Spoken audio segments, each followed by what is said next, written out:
Thanks for tuning in to Bourbon Drop. I'm your host, Myron. Today, we've got a special bottle on the channel. You guys know how I feel about JD products, man. The excitement is through the roof. Shout out to my man, Scott, once again for letting me get this bottle. Let's get it. Bottle drop, bottle drop, bottle drop.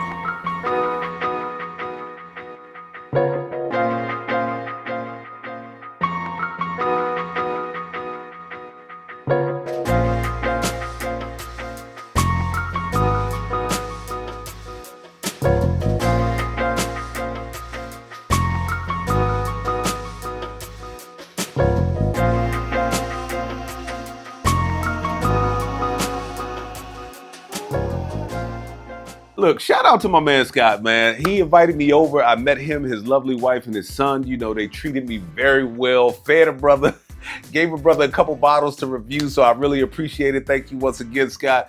But this is a bottle that I have not seen in the wild. Scott was able to get it. He actually picked it up yesterday, the day that I went over to his house.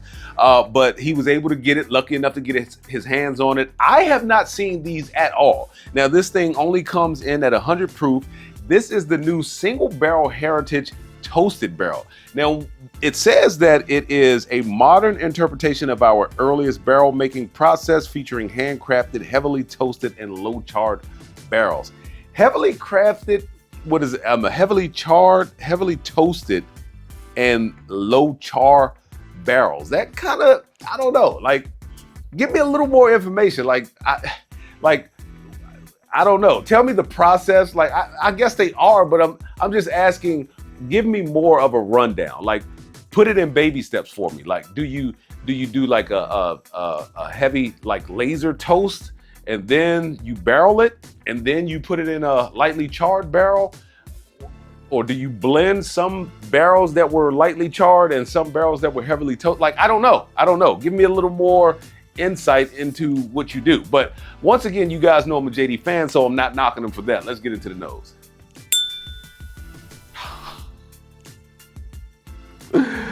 Oh man, this is what I told Scott yesterday. I said, if we started out with this one, I know it would be a banger, because even after going through some of the higher proof stuff that we had, like, this was still able to stand up. That nose is just a light banana.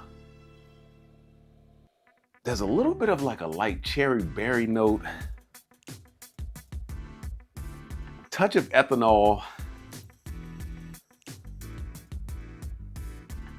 and like this sugary sweetness. All right, let's get into the palate of this thing.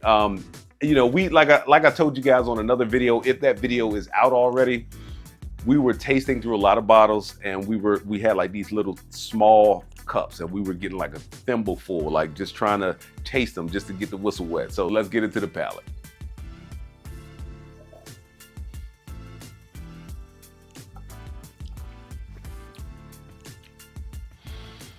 That's nice. It's light, it's sweet, instant bananas. It kind of falls off on the mid. So it's nice, light, and sweet up front.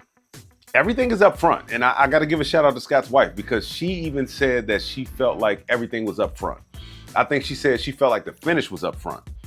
But to me, I take it as all of the sweetness and all of the flavors being up front. Now, the finish to me is more of a light char. I definitely wouldn't go heavy char. I would go light to medium char. No pepper, but like a leathery wood. So like leather and wood with a light char. All right, let's get back into the palate, into the nose one more time. Still bananas. More maple syrup comes out on the second sniff. Yeah, there's this maple note, brown sugar note, and bananas. All right, let's get back into the palate.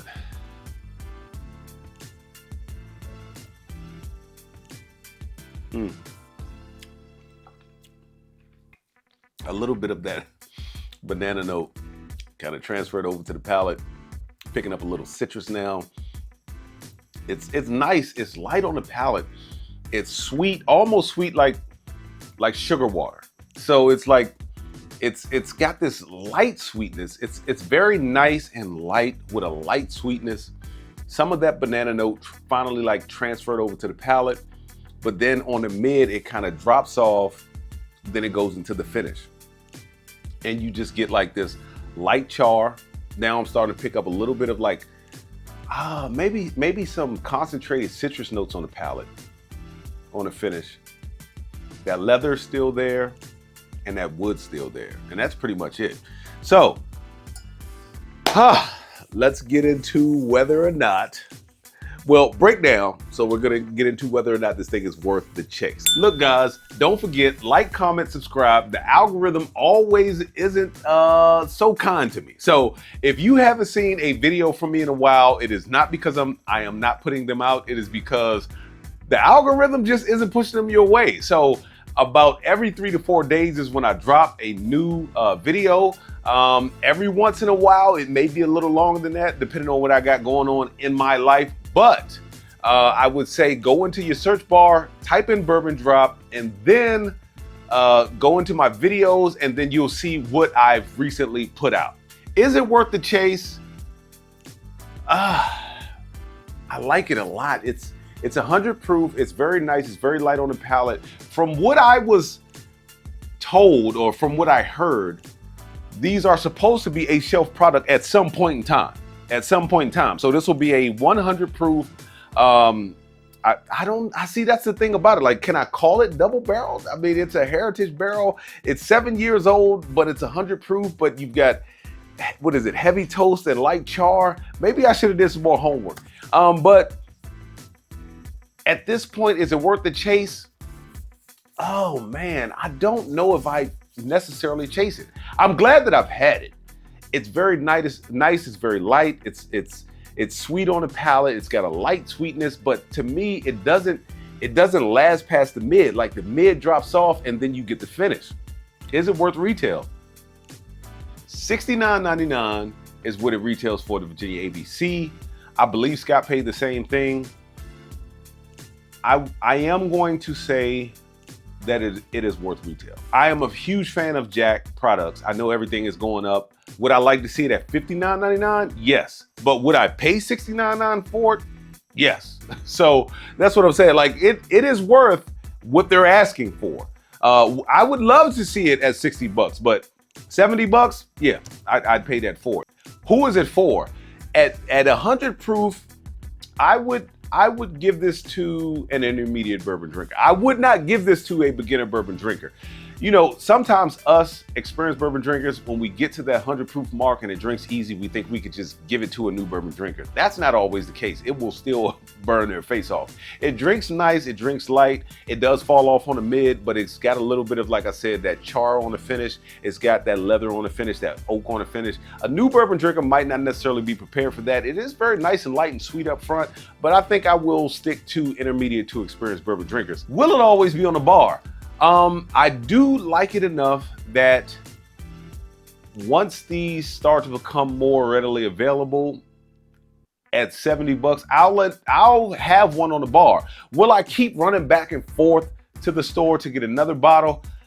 I will probably like keep this on the bar, go through it slowly, and then pick it up once that bottle's gone. So yes, it'll always be on the bar, but it's not like something I'll keep in rotation. And with that being said, let the whiskey flow. Never run out, let's get it to a drop. Till next time.